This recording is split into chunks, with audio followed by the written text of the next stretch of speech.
साथियों नमस्कार, स्वागत है आपका अपने परिवार जीएमसीबी सिवनीस में।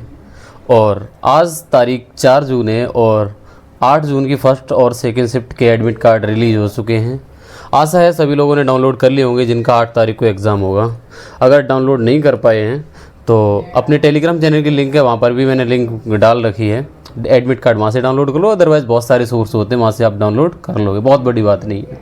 एडमिट कार्ड सभी लोग डाउनलोड कर लेंगे। बात ये है कि अब एडमिट कार्ड भी आ गया, आपका एग्ज़ाम सेंटर भी दिख गया, शिफ्ट भी दिख गई है। अब लास्ट टाइम पे क्या क्या होड़ मची हुई है उसके ऊपर बात करेंगे। बहुत कुछ कारगर होगी आपके लिए वीडियो, बहुत कम शब्दों में कवर करेंगे, बहुत कम टाइम लेंगे आपका। पहले हम बात करेंगे कि इस टाइम पे आप क्या करेंगे। अब जो आज 4 दिन बच रहे हैं आपके एग्ज़ाम के, 3 दिन बचे हैं कहें तो, यानी 5, 6, 7 3 दिन बच रहे हैं। बहुत सारी प्लानिंग चल रही होगी दिमाग में, समझ सकते हैं आपके दिमाग में क्या क्या चल रहा होगा। इस टाइम पे एक काम मत करना, और वो काम क्या है कि आप नई चीज़ मत पढ़ने लगना, नया चैप्टर मत उठा लेना। नई चीज़ जैसे कि आप एडवांस मैथ का कोई नया चैप्टर कभी नहीं पढ़ा वो उठाने लग गए। मैथ में कभी नहीं जो पढ़ा वो रिवीजन नहीं करने के बजाय कुछ नई चीज़ पढ़ने लग गए तो आप अपने समय का जाया करेंगे, उससे आप कुछ लुत्फ़ नहीं उठा पाएंगे। ध्यान रखना, मेरी चीज़ को एक एक को सुनते चलना कि अब लास्ट टाइम पे उस चीज़ को करो जो तुमने अभी तक जो पढ़ा है उसको रिवीजन कर पाओ। अगर आपके दिमाग में ये आ रहा है कि हम बहुत ज़्यादा कुछ पढ़ लें तो उसका रिजल्ट ये होगा कि जो अब तक तुमने तैयारी करी है जितनी भी, उसको रिवीजन कर लो, 100 गुना बेहतर होगा। और नए चैप्टर्स जैसे कभी मानसिक अभिरुचि दिमाग में चलने लग जाए, यार सिलेबस तो कर चुके हैं, ऐसा करते मानसिक अभिरुचि 3 दिन में कवर कर लेते हैं, नई सी समझ सकते ये चीज़ें।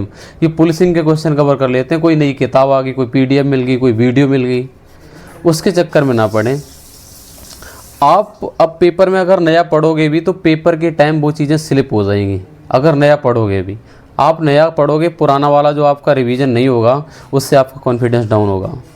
अगर आपने पुराना पढ़ा हुआ ही तैयार कर लिया तो ये मान लो एग्ज़ाम में वही काम आना है और उसी से तुम्हारी जीत होगी। जो भी आपकी एग्ज़ाम डेट डिसाइड हुई है उसको आपका एग्ज़ाम है। और एक चीज़ मैंने 2 वीडियो भी हाल ही में डाली थी, नॉर्मलाइजेशन और कट ऑफ की। बिल्कुल भी इससे अपने आप को डाइवर्ट मत करिए भाई। नॉर्मलाइजेशन किसको मिलेगा, कौन सी शिफ्ट हार्ड होगी, कौन सी इजी होगी, क्या 8 तारीख को ही सब कुछ मिल जाएगा, क्या 8 तारीख को बिना पेपर दिए सिलेक्शन हो जाएगा।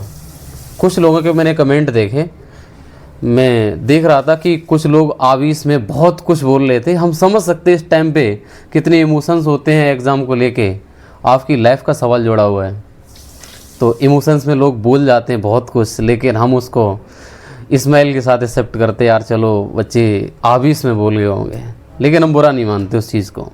एक बात और बताएं, नॉर्मलाइजेशन इतना नहीं है कि मेरे भाई 8 तारीख की पहली शिफ्ट वाले बैठ जाएं और उनको मतलब 70 क्वेश्चन कराएं और उनका सिलेक्शन हो जाए फाइनल। ऐसा कुछ नहीं है।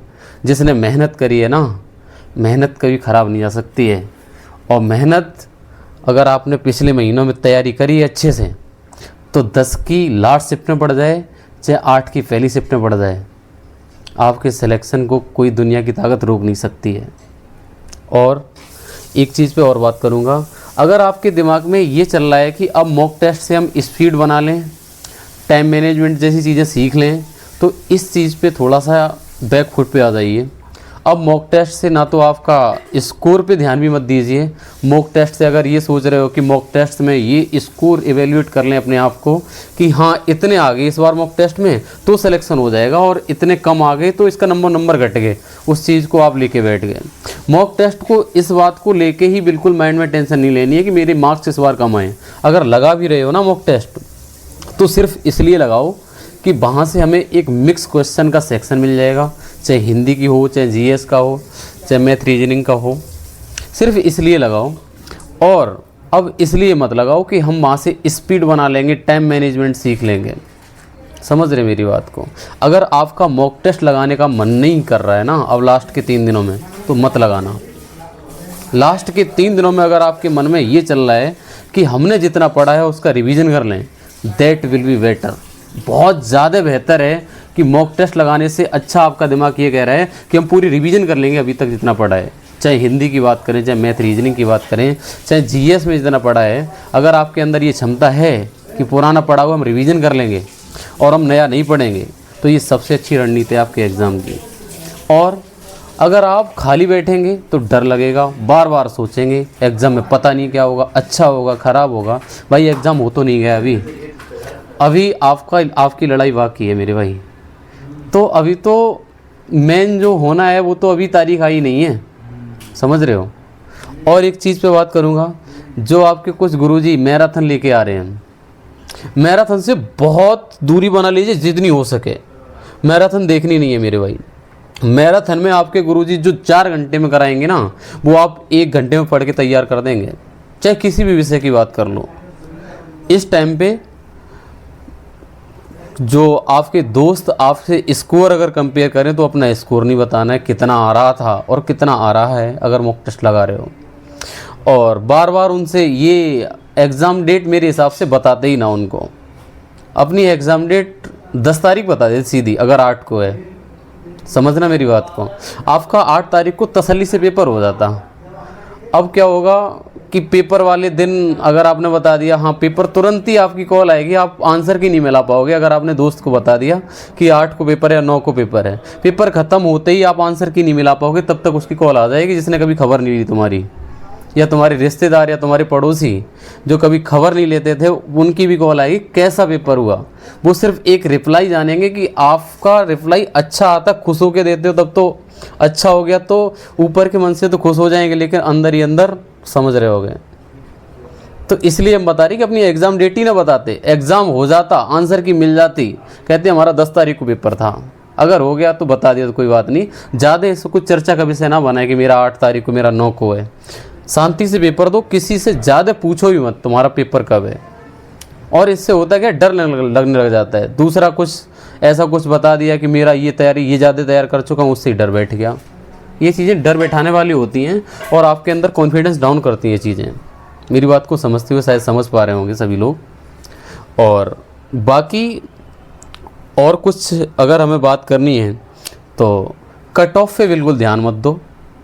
कुछ कमेंट्स ऐसे भी देखे हैं कि कमेंट्स में तुमने कैसे जज कर लिया इतनी कट ऑफ जाएगी। भाई कट ऑफ मैंने अभी नहीं बताई है।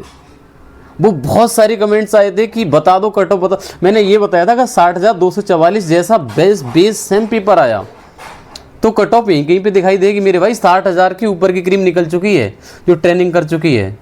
तुम कहाँ हो, क्या कट ऑफ उतनी चली जाएगी क्या? भर्ती 32,000 है आपकी, ध्यान रखना। जो आप अभी से वो टारगेट दिमाग में सेट करेंगे कट ऑफ 300 260 चली जाएगी, 250 चली जाएगी, 240, भाई कुछ नहीं। अभी कट ऑफ देखना ही नहीं। अभी तो आपको ध्यान ये जाना चाहिए कितने मैक्सिमम नंबर ऑफ क्वेश्चन सही कर पाते पेपर में। कट ऑफ को छोड़ दो, नॉर्मलाइजेशन को छोड़ो, दिमाग से निकाल दो। और डर लगने जैसी चीज़ ना आने ही मत दो अपने आवाज़ में। जो डर लग रहा है वो आपको इसलिए लग रहा होगा कि यार ये टॉपिक छूट गया तो छूट जाने दो। जो पढ़ा है उसको रिवीजन करो, उससे कॉन्फिडेंस आएगा। लोगों से ज़्यादा बात मत करो। खुद से ये क्वेश्चन करो कि जो अभी तक तुमने तैयारी करी है क्या वो तुम्हारा तैयार है, क्या रिवीजन करने का मन कर रहा है। एक बार खुद की भी तो सुन लो। तुम्हारा एग्ज़ाम है, तुम बैठ रहे हो, क्या दूसरे मैराथन वाले गुरुजी की बातें सुनते रहोगे? अरे तुम तो इतने मैच्योर हो चुके हो, तुमने फॉर्म डाल दिया है कि तुम पेपर देने के लिए तैयार, सरकार ने माना कि आप पेपर दे सकते हो, तो खुद पे भी कोई डिसीजन लिया करो। दूसरे के डिसीजन पे कब तक चलोगे? समझ रहे मेरी बात को? अब लास्ट के 3 दिनों में खुद की सुनिए और खुद की वो चीज़ सुनिए जो रिवीजन की अगर अंदर से दिमाग में आए कि यार ये पूरा सब्जेक्ट रिवीजन कर जाओ आज 5-6 घंटे में, तो कर जाना। वो आपके लिए कॉन्फिडेंस लाएगा और डर कम करेगा। बाकी अगर कोई डाउट हो तो बताइए और अगली वीडियो मिलते हैं। अगर किसी का डाउट है तो तुरंत वीडियो बनाता हूँ, अदरवाइज़ हम लाइव आ जाता हूँ अगला अगर ज़्यादा डाउट आए। थैंक यू, बाय बाय, जय हिंद।